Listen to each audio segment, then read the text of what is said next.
High বন্ধুরা, আমি লাবণী। আমার নতুন একটি ব্লগে তোমাদের অনেক অনেক ভালোবাসা। আশা করি তোমরা অনেক ভালো আছো, আমিও ভালোবাসি। আজ আমরা একটু বেরিয়েছিলাম বিকেলবেলা। কী কারণে, কিসের জন্য তোমরা ভিডিওটা দেখে ঠিক বুঝতে পারবে। অবশ্যই জানিও কিসের জন্য আমরা বেরিয়েছিলাম, তোমাদেরকে ভুলবো না। তোমরা কমেন্ট করে আমাকে জানিও কিসের জন্য আমরা বেরিয়েছিলাম। ভিডিওটা দেখেই তোমরা বুঝতে পারবে যে আমি কিসের জন্য বেরিয়েছিলাম। বাট এই যে দেখো, সামনে বেরিয়েছি, তারপরেই দেখছি গেট পড়ার যে সাইজবেন বলে চলো সাইড বললাম, চলো রাস্তা দিয়ে বেরিয়ে যাই, সাইড রাস্তা দিয়ে। যেতে যেতে বলছিলাম, এই ছেলেকে যে স্কুলে ভর্তি করাবো সেই স্কুলটাই তোমাদের একটু দেখিয়ে দিলাম। বাট কেমন লাগছে তোমরা জানিও অবশ্যই। স্কুলটা এটা হচ্ছে সিবিএসসি বোর্ড। যেহেতু আমরা অনেক দূরে থাকি, তার জন্য ছেলেকে আমাকে এখানেই ভর্তি করতে হলো। আর ভিডিওটা দেখে তোমরা বুঝতেই পারবে।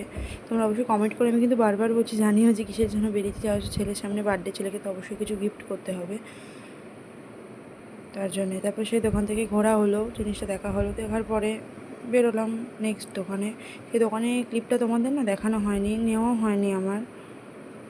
নেক্সট দোকানে আমরা গেছিলাম, সেটা ভিডিওটা আমাদের নেওয়া হয়নি। বাট সামনে বিকেলে বলছিলাম যে বেশ দোকান মানে পাটগুলো এত সুন্দর সাজিয়েছে, এত ভালো লাগছে দেখতে। আজকে অবশ্য মেঘলা ওয়েদার ছিল। আমাদের এখানে কেমন শীত পড়ে না, তোমাদের ওখানে কেমন শীত পড়েছে অবশ্যই আমাকে জানিও। আমি ওকে বলছিলাম, যেহেতু সামনে 25শে ডিসেম্বর, তার জন্য বেশ দোকান পাশগুলো মানে খুব সুন্দর সাজিয়েছে, ভালো লাগছিলো বেশ দেখতে। বেশ অনেক দিন পরে আমি বেরিয়েছি, আমি তো সমান একটা বেরোনো হয় না, যেহেতু ছেলে আমার অনেকই ছোটো, তাকে নিয়ে বেরোতে হয় না। সেহেতু সে এত দুষ্টুমি করে, তাকে নিয়ে তো বেরোনোই হয় না। সন্ধে হয়ে যেতে সন্ধে যাওয়ার পরে দোকানগুলো যেন আরও বেশি ভালো লাগে। যেহেতু এই সময় আমি কোনো সময় এই সময় বেরোনো হয় না, বাট এই সময়টা এত ভালো লাগছে দেখতে। ওকে আমি সেটাই বলছিলাম যে বিকেলবেলা তো বেরোনো হয় না, বাট সন্ধে হয়ে গেছে, দোকানগুলো কী যে দেখ মানে এত ভালো লাগছে দেখতে দোকানগুলো। প্রতিটা দোকান সাজিয়েছে ভীষণ ভালো লাগছে দেখতে। আমার তো বিশেষ পক্ষে আমার ভীষণ ভালো লাগছে। আর এই যে ও গাড়িতে বসেও এত দুষ্টুমি করছে, আমি ওকে বলছি চুপ করো বাবু, তুমি চুপ করো। কিছুতেই কে কার কথা শোনে।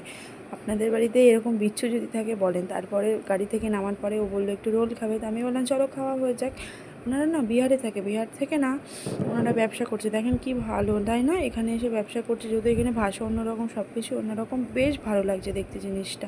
আর এসে এই যে দুষ্টুমি শুরু হয়ে গেছে, কখন কি করবে কি না করবে, ও তো খাবে না, ও দেখতে, ওকে বোঝানো হচ্ছে, ও কিছু এদিক ওদিক করছে।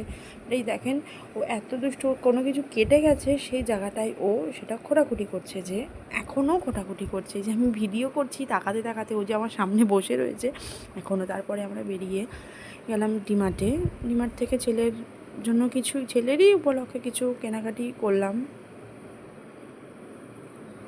কেনাকাটি করার পরে নেওয়া হলো, বিল পেমেন্ট করা হয়ে বেরিয়ে গেলাম।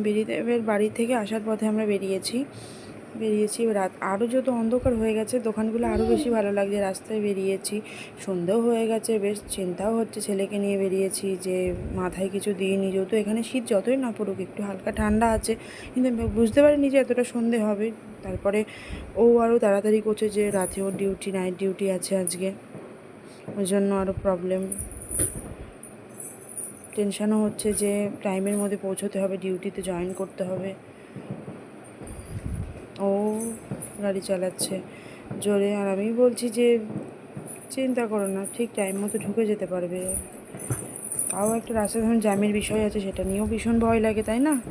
অবশ্যই সেটাও তো ভাবতে হবে, যেহেতু টাইমে। আর দোকানটা আপনাদের একটু দেখে দেন, দেখেন কি ভালো লাগছে দোকানগুলো। এক একটা দোকান, কোনো দোকান নীল, কোনো সবুজ, কোনো দোকান হলুদ, টুনিগুলোতে এত ভালো লাগছে সাজানোগুলো, খুব সুন্দর লাগছে দেখতে। আমার তো বিশেষ পক্ষে প্রচণ্ড ভালো লাগছে। সামনে দেখেন গাড়ির শোরুমগুলো যে রাখা রয়েছে গাড়িগুলো, সেই দোকানটাও সাজিয়েছে। আসলে কি এখানে একটু ক্রিসমাস উপলক্ষে বেশ ভালো থাকবেন। হ্যাঁ, আপনারা সবাই বাই।